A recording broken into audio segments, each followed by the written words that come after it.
ایک تو بہت سارے ہم دیکھ رہے ہیں کہ اس ساری سچویشن میں پیش رفت ہوئی ہے انڈیا اور افغانستان کے روابط میں، وہ یہ کہ جب پاکستان اور انڈیا کلیش چل رہا تھا پہلگام آپریشن کے بعد، اس کے بعد ہم نے دیکھا کہ وہاں کے جو نائب وزیر داخلہ ہیں عبوری حکومت کے طالبان کے ابراہیم صدر، انہوں نے خفیہ طور پہ ایک دورہ کیا. اب وہاں سے پھر اس ملاقات کے بعد ہم دیکھ رہے ہیں امیر خان متقی سے بھی جے شنکر کا رابطہ ہوا ہے گزشتہ ہفتے، اور انڈیا نے رواں مالی سال میں جو افغانستان کی امداد کے لیے اپنا بجٹ بھی بڑھا دیا، 100 کروڑ روپے تک کر دیا. یہ جو ایک نیکسس بن رہا ہے جو ہم شروع سے کہتے رہے ہیں، دنیا کو بھی بتاتے رہے ہیں کہ افغانستان سوئل استعمال ہو رہی ہے، افغانستان انڈیا کے ساتھ ایک نیکسس بن رہا ہے اور پاکستان میں دہشت گردی کروا رہا ہے.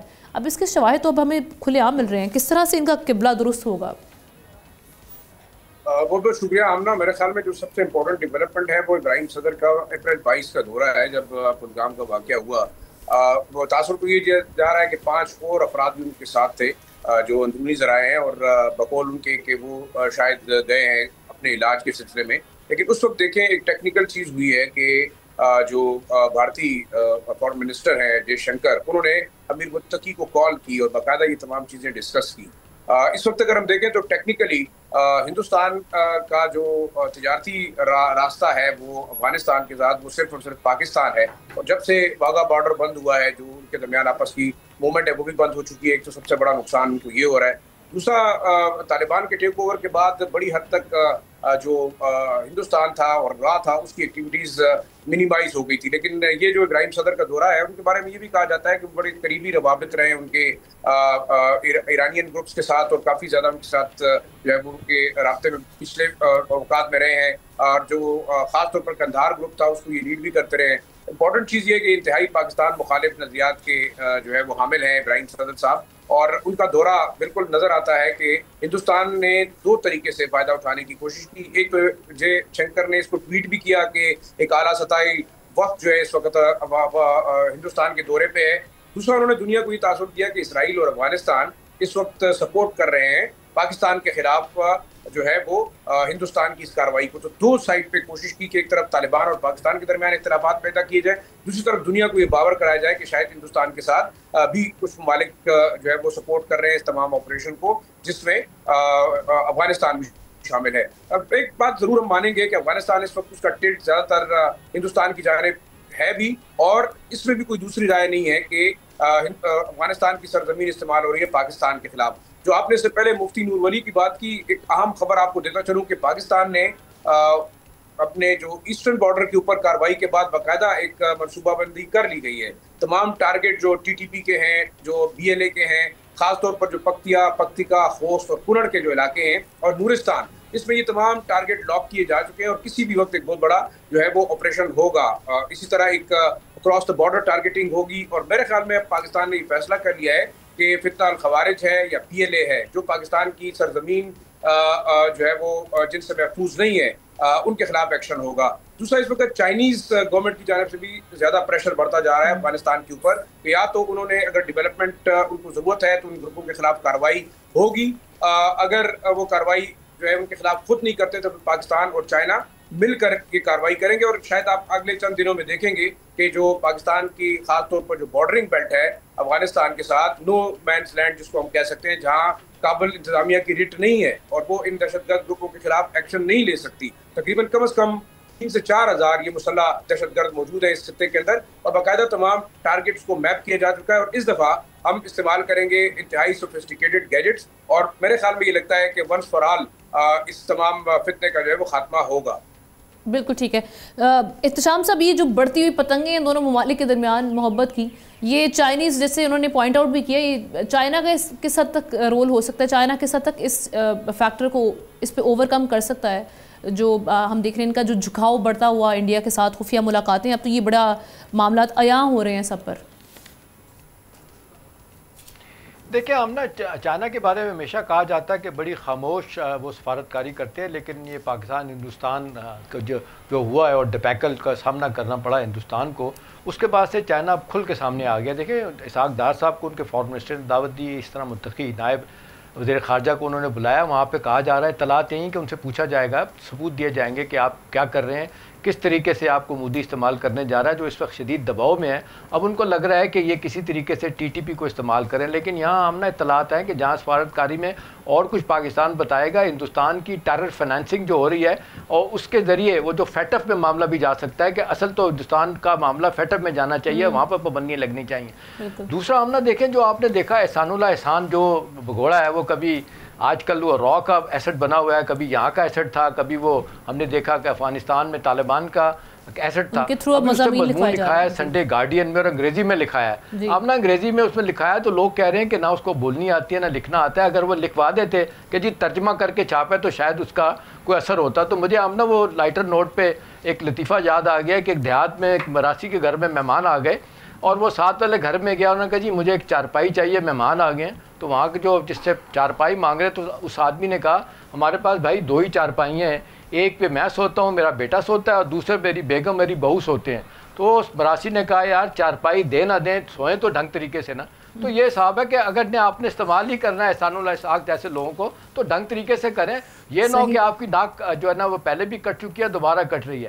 میرا خیال ہے شدید دباؤ اس وقت افغان طالبان پہ بھی ہے، ساری دنیا ان کو کہہ رہی ہے کہ آپ ٹول کے طور پہ استعمال ہو رہے ہیں. لیکن افغان طالبان خود جا کے ان کی گود میں بیٹھ رہے ہیں، وہ تو ہم خود دیکھ رہے ہیں کہ ان کا اپنا ٹلٹ وہاں پر ہے، خفیہ ملاقاتیں ان کی ہو رہی ہیں. جو ساری دنیا نے دیکھا تماشا انڈیا کا اس ساری سچویشن میں، اس کے بعد تو افغانستان کو اپنا قبلہ خود بخود درست کر لینا چاہیے تھا، ان کو ایک قدم مزید پیچھے ہٹنا چاہیے تھا. اب وہ اس نیکسس کا آگے بڑھ چڑھ کر خود حصہ بن رہے ہیں. جی ان کو جس طرح ہم نہ دیکھیں ان کو اس وقت آئسولیشن کا شکار ہیں، جس طریقے سے افغانیوں کو یہاں سے بھیج دیا گیا اور جس طریقے سے آپ نے دیکھا انہوں نے ٹی ٹی پی کے ساتھ مل کے جو حملے کرانے کی کوشش کی. اور اس میں آپ نے دیکھا اس واقعے سے پہلے جو ہماری جھڑپ ہندوستان کے ساتھ ہوئی ہے بڑی تکڑی، جس میں ہندوستان مارا گیا ہے، انہوں نے اس کو استعمال کرنے کی کوشش کی. خوارج کی آپ نے دیکھا اور 100 بندے بھیجے، 90 بندوں کو مار کے بھیج دیا گیا. اور بڑا سٹرونگ میسیج تھا کہ اگر آپ ان کو استعمال کریں گے، آپ کا خیال ہے کہ پاکستان کے توجہ ویسٹرن بارڈر سے ہٹا کے ایسٹرن بارڈر پہ کر دیں گے، اس کے بعد یہاں پہ آپ دھماکے کروائیں گے اور دہشت گردی کروائیں گے تو نتھنگ ڈوئنگ. الحمدللہ ہماری ایجنسی نے بھی ثابت کر دیا، ہماری جتنی فعال ہمارے ادارے ہیں سیکورٹی کے انہوں نے بھی اپنے آپ کو ثابت کر دیا. اب تو دنیا مان رہی ہے. اس لیے تو راہل گاندھی صاحب نے خود ان سے پوچھا ہے، جے شنکر صاحب سے سوال انہوں نے اٹھایا ہے کہ اب ہمیں بتائیں کہ اگر انہوں نے اتنے ہمارے طیارے گرا دیے ہیں تو اس کا مطلب وہاں کی خفیہ ایجنسیز کو پہلے اس حملے کا جو بھارت اٹیک کر رہا تھا پلان یا کرنے جا رہا تھا اس کی اطلاع تھی. وہ ہماری ایجنسیوں کی اس ایفیشنسی سے بہت اچھے سے واقف ہیں. شاہ صاحب آپ کا کامنٹ اس پہ شارٹلی. دیکھیں میرے خیال میں اب اس دفعہ کی جنگ جو ہے بڑی ماڈرن وارفیئر ہے، اور اب ایک سوال یہ بھی اٹھانا شروع کر دیا گیا ہماری انٹیلیجنس ایجنسی ساتھ ساتھ ہمارے جو پلانرز ہیں کہ اگر ہم ہندوستان جتنے سوفسٹیکیٹڈ ملک کے اتنے لیٹسٹ گیجٹ کو کاؤنٹر کر کے ٹارگٹ کر کے میپنگ کر کے اور لاک کر کے ان کو اڑا سکتے ہیں تو میرے خیال میں کوئی مسئلہ نہیں ہونا چاہیے کہ ہم فتنہ خوارج DLA اور تمام ایسے دہشت گرد گروپ ہیں جو پاکستان کے خلاف کاروائیاں کریں ان کے خلاف ایکشن نہیں ہو سکتا.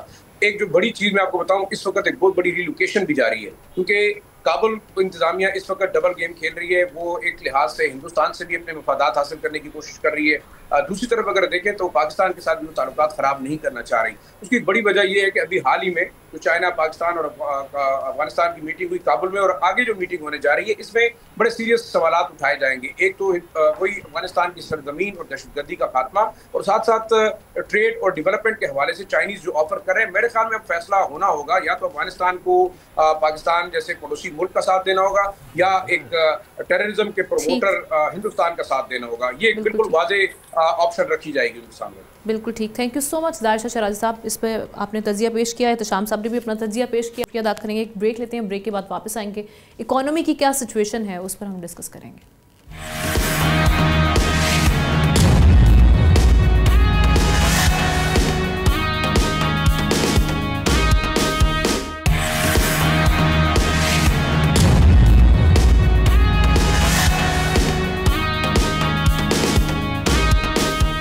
ویلکم بیک ناظرین. بات کرتے ہیں کچھ اکانومی کی صورتحال کے حوالے سے. IMF نے پاکستان کے لیے $7 ارب کے نئے پروگرام کے تحت 11 سخت نئی شرائط عائد کر دی ہیں. ادارے نے خبردار کیا کہ پاکستان اور بھارت کے درمیان کشیدگی اصلاحاتی ایجنڈے اور مالیاتی اہداف کو متاثر کر سکتی ہیں. فائنینسنگ کی تفصیلات کے مطابق آئندہ مالی سال میں پاکستان کو $17 ارب دستیاب ہوں گے، جبکہ $2.4 بلین کا مالی خلا یعنی فسکل سپیس موجود رہے گا. سعودی عرب سے تیل کی سہولت، پانڈا بانڈز اور دوست ممالک کے رول اوورز اہم ذرائع ہوں گے. امریکی ٹیرف کے باعث برآمدات اور GDP کو نقصان پہنچنے کا خدشہ ظاہر کیا گیا ہے۔ IMF نے عالمی غیر یقینی صورتحال اور پہلی شش ماہی کی سست روی کو مد نظر رکھتے ہوئے پاکستان کی GDP گروتھ 3.2 سے کم کر کے 2.6% کر دی ہے۔ بجٹ پر مذاکرات کے لیے IMF کا وفد پاکستان میں موجود ہے جو 22 مئی تک یہاں پر قیام کرے گا۔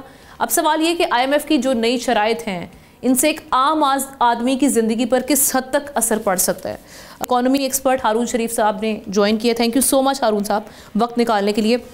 ابھی جو 11 ہم دیکھ رہے ہیں نیو اسٹرکچرل بینچ مارکس ہیں پاکستان کے لیے جو سیٹ کیے گئے ہیں IMF کی جانب سے، آپ کتنے چیلنجنگ یہ سمجھ رہے ہیں اور آنے والا وقت جو ہے ان کو میٹ کرنا خاص طور پہ کیونکہ جو ہمارے سرکمسٹانسز رہے ہیں پہلے جو معاملات رہے ہیں ان کو دیکھتے ہوئے، اور اس کا عوام پر کس حد تک اثر پڑے گا؟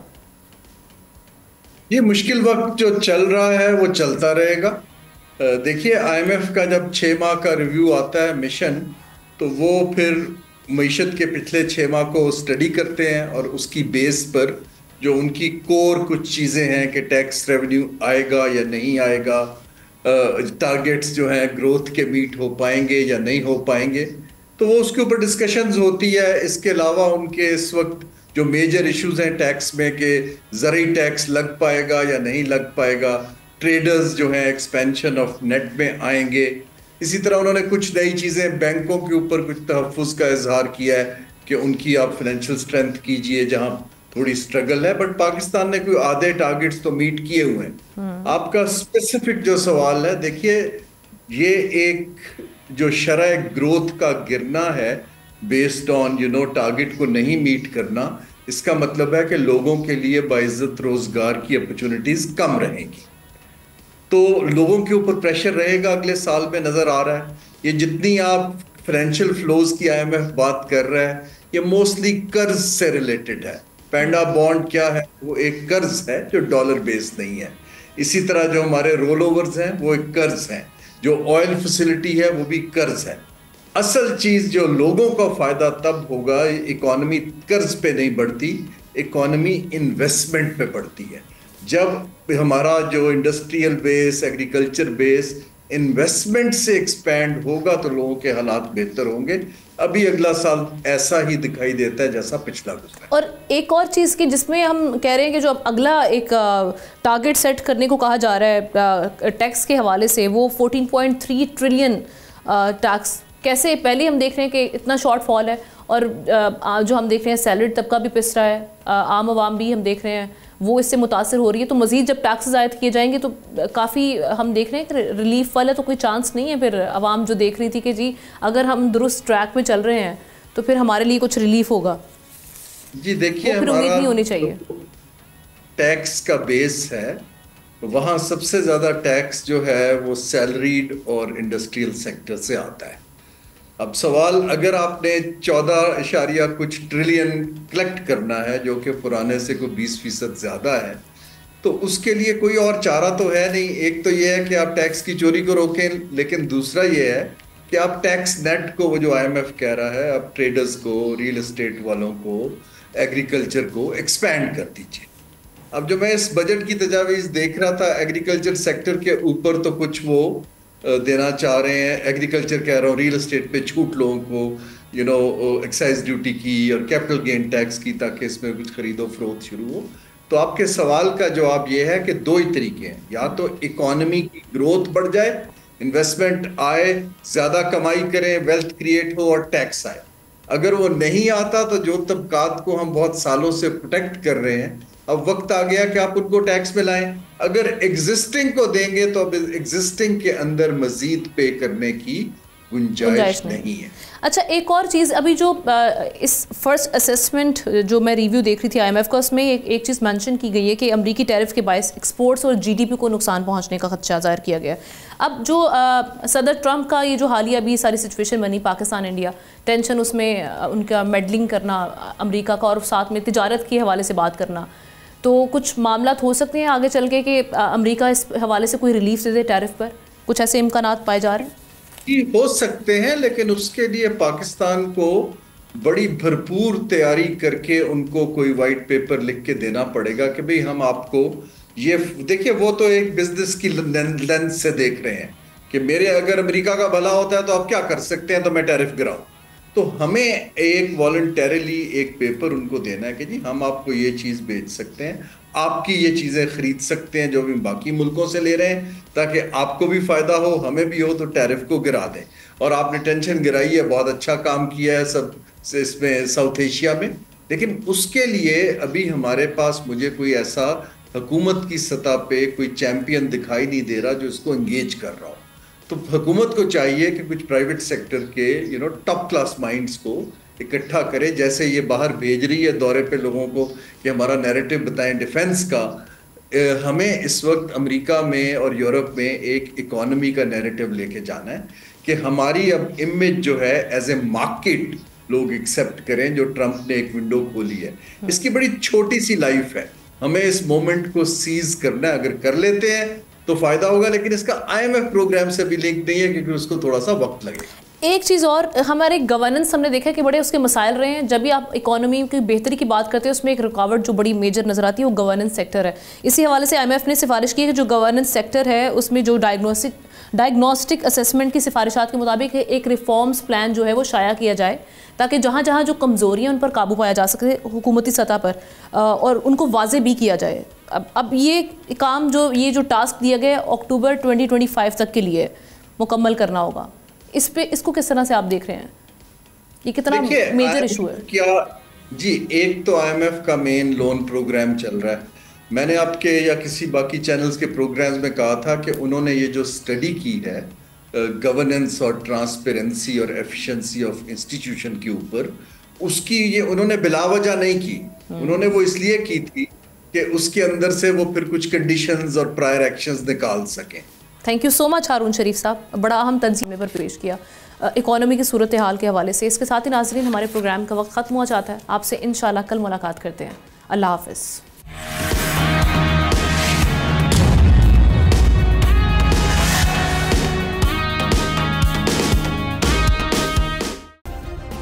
سبسکرائب کریں اور بیل دبائیں تاکہ کوئی خبر رہ نہ جائے.